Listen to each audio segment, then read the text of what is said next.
Bonjour à tous, ici Astalis et on se retrouve pour cette 7e vidéo consacrée à la résolution d'un cube à 6 couleurs. Dans les vidéos précédentes, je vous ai montré comment résoudre la rangée inférieure d'un cube et sa zone équatoriale, quel que soit le nombre de ces rangées.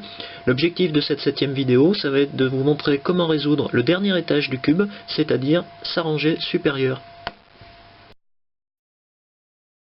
Pour résoudre la rangée supérieure d'un 2 par 2, la première étape par laquelle on va passer, c'est de s'assurer que chacun de ces 4 coins supérieurs est bien à sa place, indépendamment de l'orientation qu'il peut avoir, en particulier indépendamment de la position de sa facette jaune.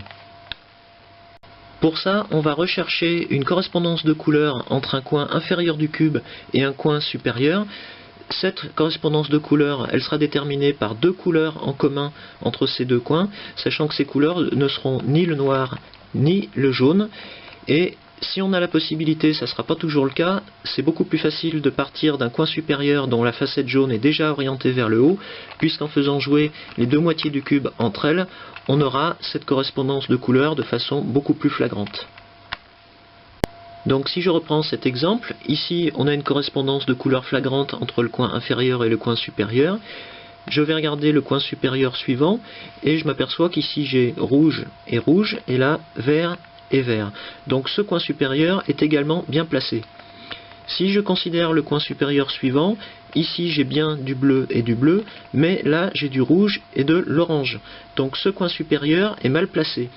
Sachant que les deux premiers coins supérieurs sont bien placés, ça revient à dire que les deux autres coins supérieurs sont permutés. Donc je vais me servir d'un algorithme particulier pour permuter ces coins supérieurs entre eux.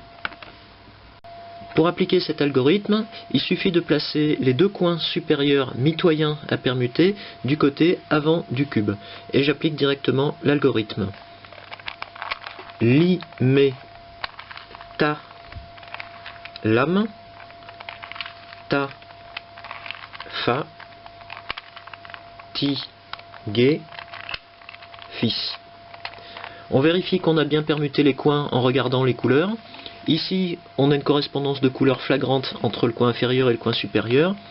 Et ici, on a bien du rouge et du bleu et du bleu. Donc on a bien permuté ces deux coins supérieurs.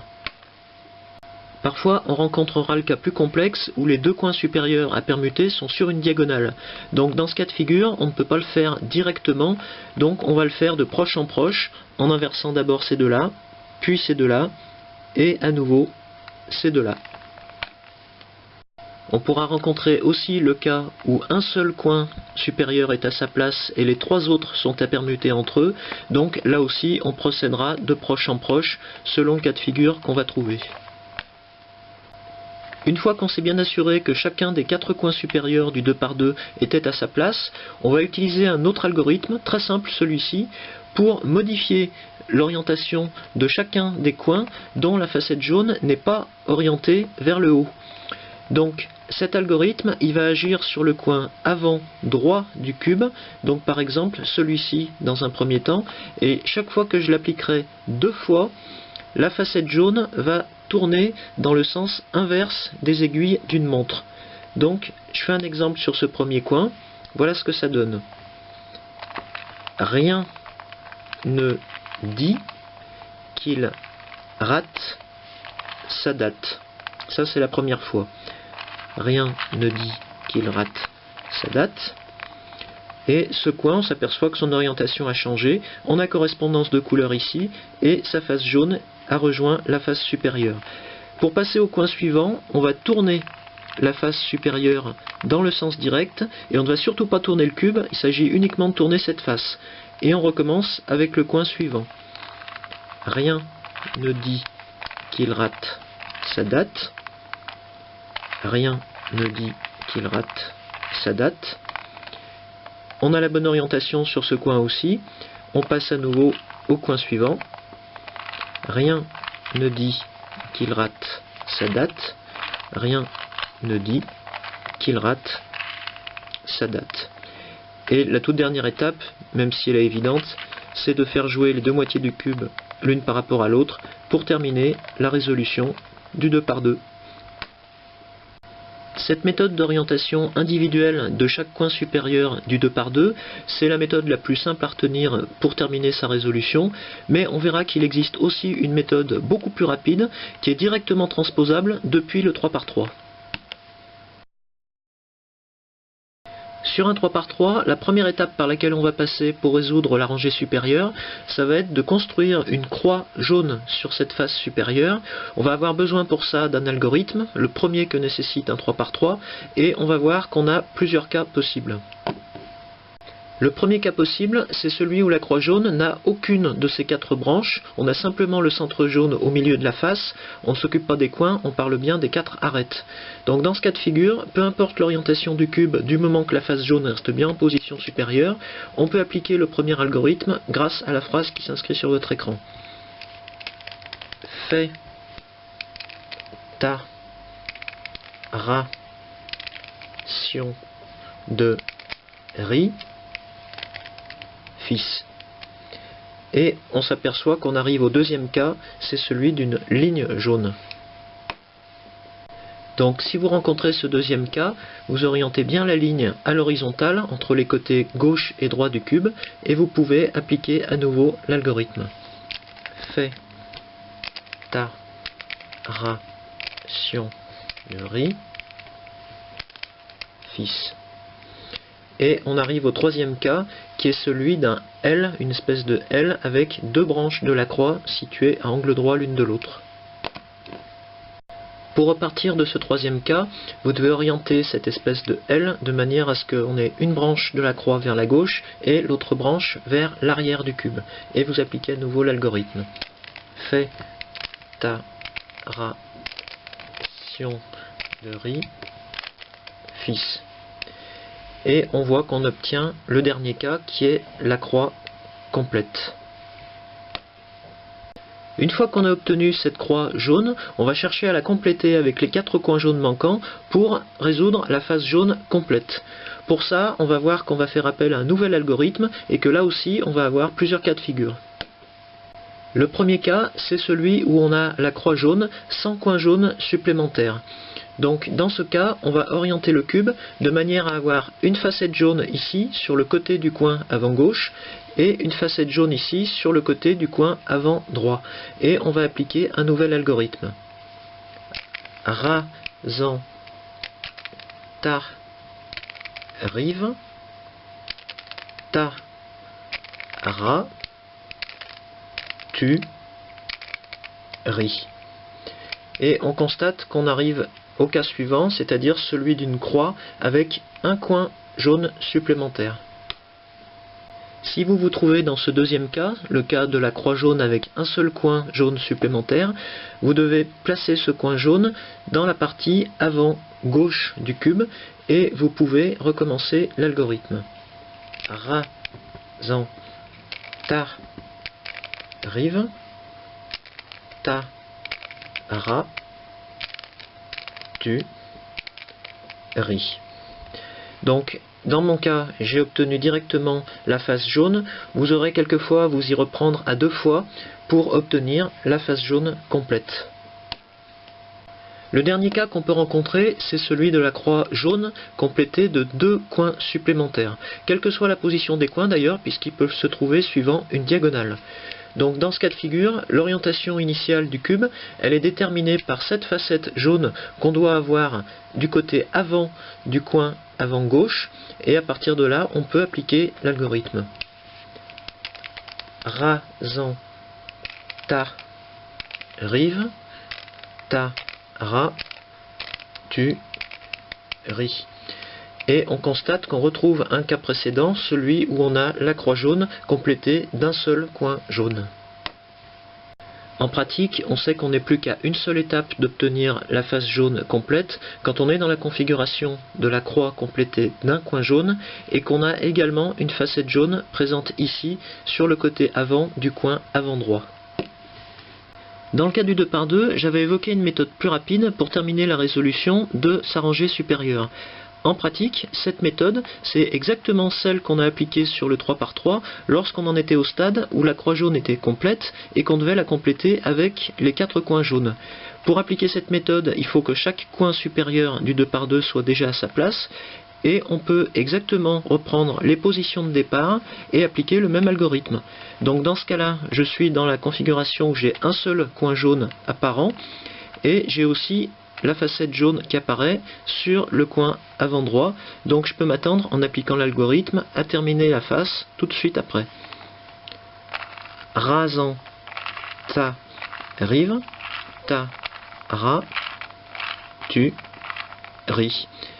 J'ai ma face complète, j'ai ma rangée supérieure résolue, il me reste juste à remettre les deux moitiés du cube l'une en face de l'autre, et j'ai résolu beaucoup plus rapidement mon 2 par 2. À ce stade, on a la face supérieure qui est résolue, mais si on regarde sur les côtés du cube, on s'aperçoit que ce n'est pas le cas de la rangée supérieure sur chacune des faces. Pour ça, on va devoir permuter entre elles certaines pièces de la rangée supérieure, et on va commencer par les coins. Pour ça, on va rechercher une face latérale du cube dont les deux coins supérieurs ont la même couleur, comme c'est le cas ici. Et cette face particulière, on va la placer à l'arrière du cube avant d'appliquer cet algorithme. Le rire fait une tribu, le travail fixe une tribu, j'y ai cru. Et on constate, en tournant la rangée supérieure du cube, que les quatre coins sont désormais à leur place. Si on se trouve dans la situation comme ici, où aucune face latérale ne montre deux coins supérieurs de même couleur, on peut appliquer une première fois l'algorithme, quelle que soit la position de départ du cube, du moment que la face jaune reste en position supérieure. Une fois cela fait, on s'apercevra que deux coins supérieurs ont pris la même couleur sur l'une des quatre faces du cube, et on peut à nouveau appliquer l'algorithme. Maintenant que les coins supérieurs sont chacun à leur place, il ne reste plus qu'à permuter les arêtes supérieures entre elles pour terminer la résolution du cube. Ce qu'on va faire dans un premier temps, c'est voir si on a une face latérale déjà résolue, ce qui est le cas ici, et si c'est le cas, on va la placer à droite du cube. Et on va ensuite appliquer un algorithme pour permuter ces trois arêtes supérieures, c'est-à-dire l'arête supérieure avant, gauche et arrière, et ces trois arêtes vont permuter dans le sens inverse des aiguilles d'une montre. Donc on aura à faire l'algorithme suivant une fois ou deux fois selon le cas. Luc tient le bar de son fils, une lubie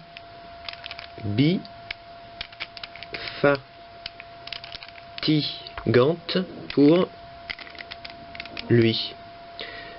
Dans mon exemple, je n'ai eu à faire cet algorithme qu'une seule fois, mais vous aurez peut-être à le faire deux fois si les trois arêtes supérieures se trouvent dans une configuration où celle-ci doit d'abord passer à cette position, puis à cette position pour obtenir la résolution complète du cube. Si avant d'appliquer cet algorithme, vous n'avez pas de face latérale déjà résolue, vous pouvez partir de n'importe quelle position de départ, du moment que la face jaune reste en position supérieure. Dans le cas du cube 4 par 4, et on verra que c'est le cas pour tous les cubes pairs d'ordre supérieur, on peut arriver à cette configuration particulière au moment de résoudre la croix supérieure. Ici, on a une croix qui ne présente qu'une seule branche, qu'on va disposer vers la gauche avant d'appliquer l'algorithme habituel pour obtenir d'autres stades de la croix. Fait ta ration de riz, fils. On arrive à un autre cas qu'on ne trouve pas sur le 3 par 3 et les cubes impairs, qui est celui d'une croix à 3 branches, comme celle-ci.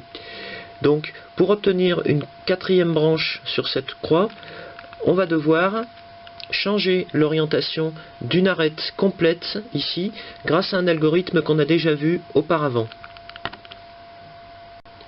Cet algorithme, on s'en était déjà servi sur le 5 par 5 au moment de résoudre les arêtes complètes du cube. ici pour changer l'orientation des deux extrémités d'une même arête complète. Sur le 4x4, on va faire exactement la même chose en changeant l'orientation des deux extrémités de cette arête, mais puisque une arête complète sur un 4x4 n'est composée que de deux arêtes individuelles, cela revient finalement à changer l'orientation de l'intégralité de cette arête complète. Brune, Bulgare, tu, Lange, tu, Reims, tu, range, et tu, fume. Range et fume, Malines et bûcheuse brune. Et on constate qu'on a bien changé l'orientation de l'ensemble de cette arête complète et on a retrouvé une croix à 4 branches. Pour la suite, on va réutiliser les mêmes algorithmes que le 3x3 pour compléter la croix jaune avec les 4 coins jaunes manquants ici, puis pour permuter les coins supérieurs entre eux et arriver ainsi au stade où on n'a plus que les arêtes supérieures, complètes cette fois-ci, à permuter pour terminer la résolution du cube. Lorsque les 4 coins sont à leur place, on peut se trouver dans la situation où on a une arête complète qui est permutée avec l'arête complète opposée comme ici, avec les deux faces latérales qui sont déjà résolues. Donc pour régler ce cas particulier au 4x4 et au cube pair, voilà un autre algorithme qu'on va devoir appliquer. Russe, tu es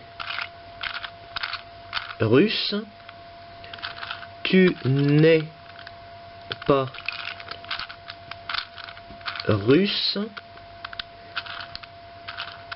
tu sais. Et on constate qu'on a résolu les 4 faces latérales en permutant 2 arêtes complètes opposées. Un autre cas qui peut se présenter sur le 4x4 et les cubes pairs, c'est le cas où on a 2 arêtes complètes permutées, mais à 90 degrés cette fois-ci, et pas à l'opposé, puisqu'on voit qu'on a les 2 autres faces latérales déjà résolues. Pour résoudre ce cas, on va placer ces 2 arêtes complètes permutées en position avant et gauche sur le cube, et on va reprendre le même algorithme qu'on a vu pour 2 arêtes complètes opposées. Russe, tu es russe, tu n'es pas russe, tu sais. Ici, on se retrouve avec 1, 2, 3 arêtes supérieures complètes permutées et une 4e face qui est résolue. On se retrouve donc finalement dans le cas typique du 3x3 où on doit permuter 3 dernières arêtes supérieures, ici 3 arêtes complètes, donc je vais reprendre l'algorithme qui servait à faire ceci sur un 3x3. Luc tient le bar de son fils, une lubie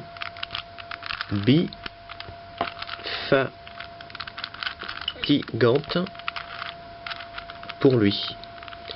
Et on constate qu'on a bien résolu les 4 faces latérales du cube et le cube dans son ensemble. Pour tous les cubes impairs d'ordre supérieur, comme ce 5x5, rien de particulier à signaler, on suit exactement la chronologie du 3x3 en enchaînant les différentes phases jusqu'à sa résolution finale. Ici par exemple, on se trouve dans la situation où on a la croix supérieure avec les 4 branches.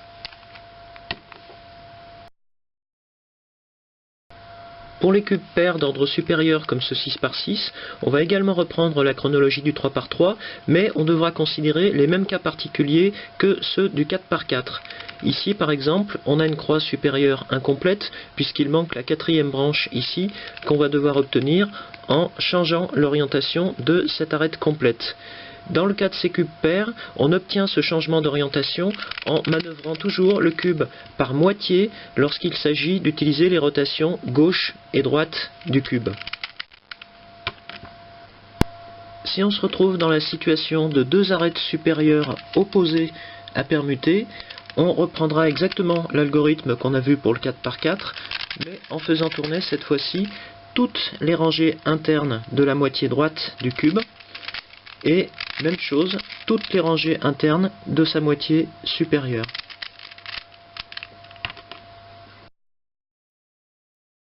Vous disposez maintenant de tout le nécessaire pour résoudre un cube à 6 couleurs, quel que soit le nombre de ses rangées. Dans les deux vidéos suivantes, je vous montrerai quelques exemples de résolution, et la 10e vidéo sera, elle, un récapitulatif de tous les algorithmes que nous avons vus jusqu'ici pour résoudre les cubes à 6 couleurs. A tout de suite!